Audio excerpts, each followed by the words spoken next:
Hello everybody, so it's been about 2 weeks since the last video, but it's been a very busy 2 weeks because I've released a book. It's not the first book that I've released, but it is the first one where I've actually had it in like a physical book form. So yeah, here it is. This is my new book. It's called Night Vision. It's a story about time travel, corporate greed, war, politics, all kinds of things like that. And I thought I'd make a little video right now telling you about how this ended up being here.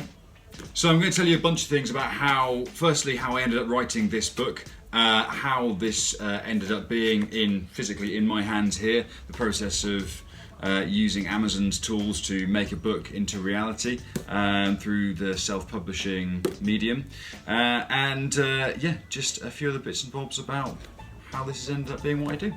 So Night Vision as a book actually started off life as a short story that I wrote back in 2012. I had a very brief spell. I made a WordPress website which I was publishing short stories on under a pseudonym, because back then I was working for the university, I was working for the Students' Union of the university, and I kind of didn't want them to know about me writing weird short stories. I don't know why, I was very self-conscious about it. I also thought it was cool for a writer to have a pseudonym because, I don't know, it seemed cool. So it was called James Bryan, which is my middle name, and Brian's my dad's name. That was the name of the website, and I published a load of weird short stories on there. But there was a short story that I wrote which was called Shift. That was the original title of this book, where it was going to be a short story about a guy, and I just started off with the line, in the present, the time traveller. No, in the past, the time traveller watched the future, which is the opening line of this book. And that was the opening line, and I didn't know where I was going to go with that, but I started writing. And that one actually, it got kind of out of hand. I'd written like 40 pages of stuff, and it was much longer than a short story, and it showed no signs of ending. And I left it for some reason. I just didn't touch it for 5 years, I think. Along with a bunch of other stuff, because I left my job with the Students' Union, I started a business, I did a bunch of other things, and I had the thing which I think every other aspiring writer has, which is where they go, well, you've shown one person your book and it's not become like a blockbuster movie overnight and all this other stuff.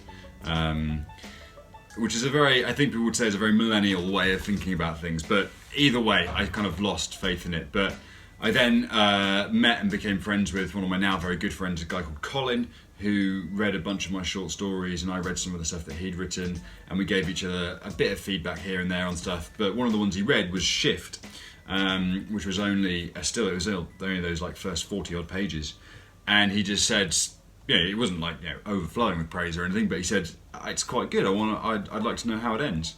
And I was like, okay. So I took that as something that if just one person wants to know how this story ends, then fine, I'll write the ending to it. And I thought it would take me a week or so to write the end of Shift and make it into either a novella of like under 100 pages or like a short story, and just finish it within those like next 10 pages and make it a sort of 50-page short story. 322 pages later, and I wrote the end. And it was a full-size book by then, and I sort of thought, wow, this is actually really fun. This has become something quite different, and it was really enjoyable, the process of actually writing it. And every time I went down to the pub and saw my friends like Graham and Colin and my partner Lucy, and I'd tell them about what I'd written today. Like I tell them the story about, just bits. I don't want to give away too many spoilers, but I'd be like, there's a dog, someone's got a dog, and just little things like that. They go like, that's cool. Which is the wonderful thing about writing books, is that if you write them, even if you write them just for yourself and no one else will ever read them, or if you're J.K. Rowling or Stephen King and you're writing books for millions and millions and millions of people to read, the same thing applies, which is that you basically, whilst you're writing a book, get to be God.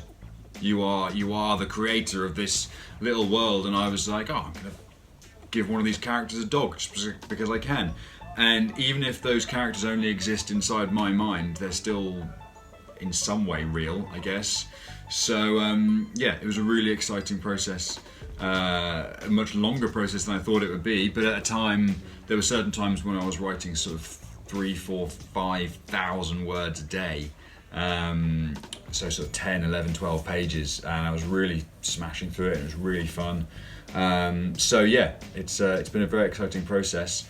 I should probably give you like a brief synopsis of what it's about. I mean, on the back of the book it says, after discovering how to shift, moving through time cycles known as the night, Paul Leeson has been on the run ever since. Now, as the threat of global terrorism and corporate espionage has forced him back home, Paul has to decide whether to keep running from his previous employers or use what he knows to set himself free, and maybe avert a much bigger danger that looms for all humanity. Night Vision is a story about science, people, war, politics, corporate greed, and how all actions have consequences. And time travel. So that's basically the blurb on the back of the book. But yeah, it's a story about a guy called Paul who discovers the ability to time travel. He names this process shifting.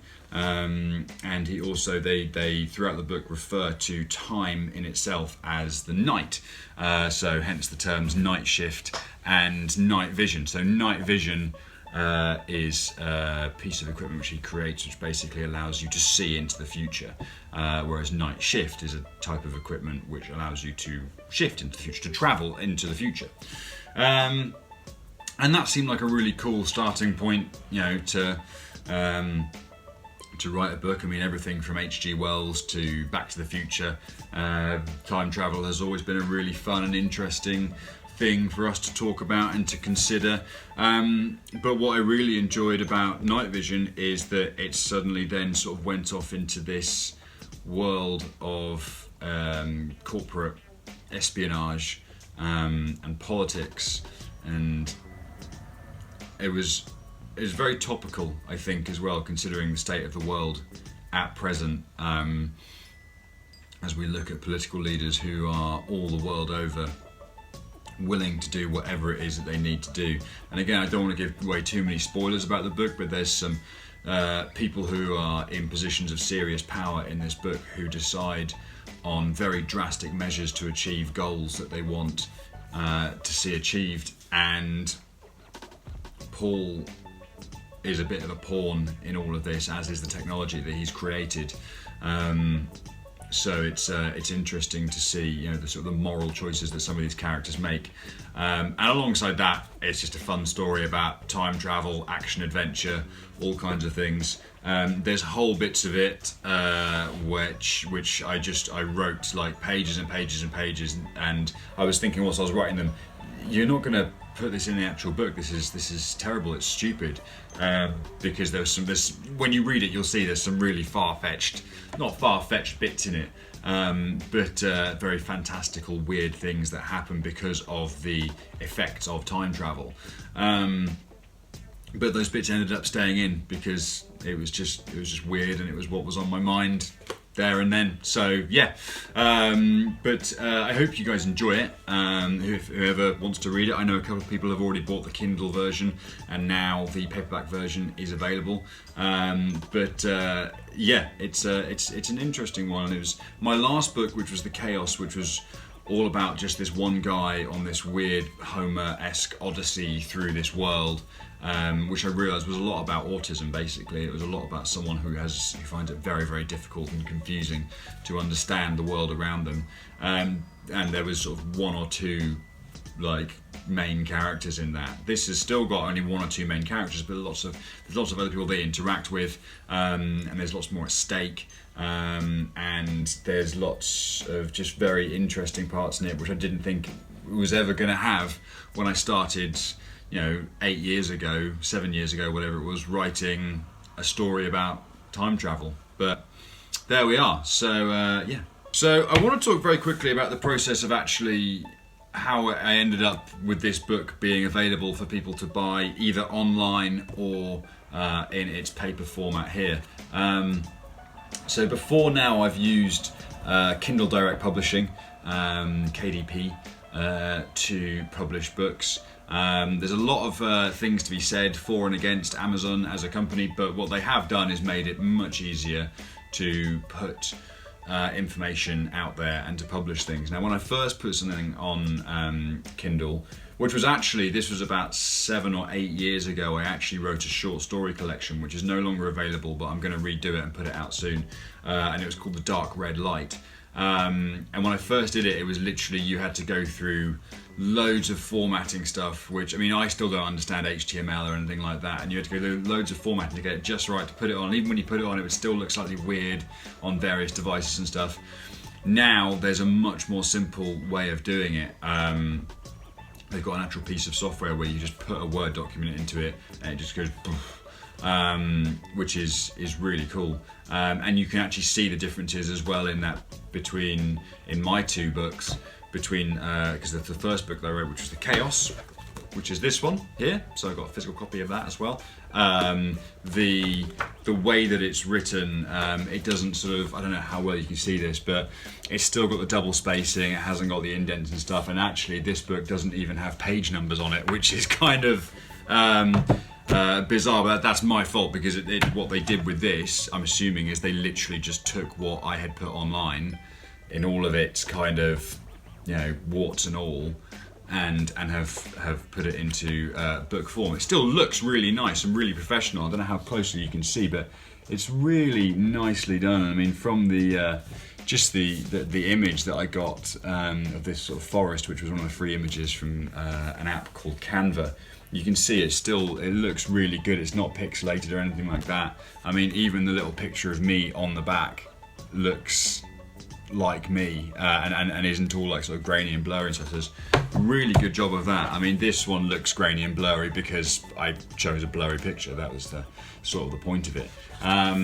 But in this one, I mean, the text is just, yeah, it looks a lot better. They've reduced the spacing and they've put page numbers on it, and they've even put my name and the title of the book on every sort of page corner, and that's something which I think it looks like they've done with the automatic formatting, which has just made it so much easier to actually publish something that looks really good and really nice. What they haven't been able to do is to remove all the spelling mistakes that I've left in, because even after 2 drafts and 3-4 months of proofreading, there is a spelling mistake on the first and the last page of this book, which I've already found. So I'm gonna have to go through them again and mark them and edit them. But again, I haven't got anyone working for me doing copywriting or anything like that, and I do still have dyslexia and autism, so it's very difficult for me to find. Reading through my own work, it's very difficult to be as analytical as I hopefully wanted to be. With finding all the spelling mistakes and the grammatical errors and everything else like that.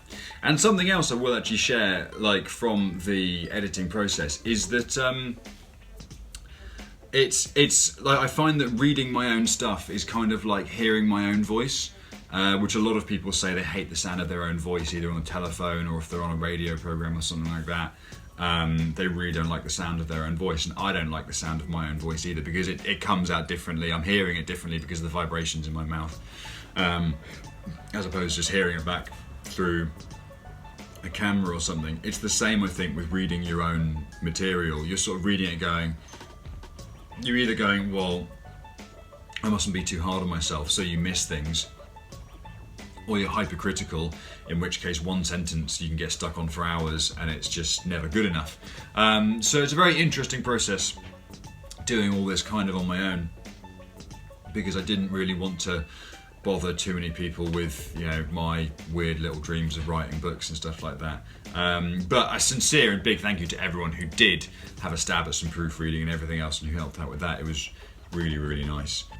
So I would say, if you've written a book or anything, you're not sure what to do with it and you're struggling to find a publisher or anything, I've not made millions from publishing stuff on Kindle. I've not even made thousands, I would say, but maybe I will. But I'm actually building up quite a nice little bookshelf of titles on my KDP thing, and they all link to one another. Well, one will lead you to the other one, hopefully.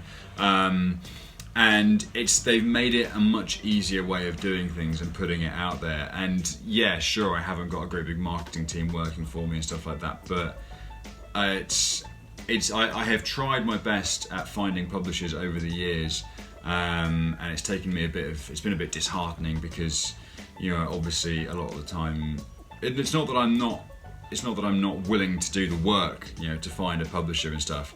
It is that I'm quite disheartened. I don't think I'm the best writer in the world. A lot of the time I think that the stuff that I write is quite derivative and quite, I don't know, strange.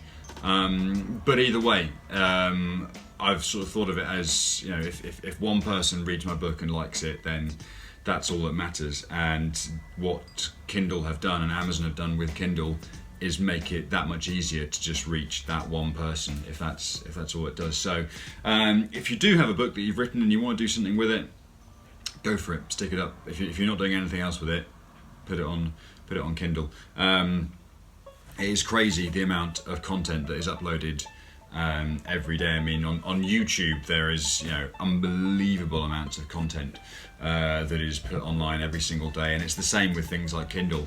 There are over 200 different titles uploaded to Kindle every day, uploaded to Amazon. So you competing with that is very scary.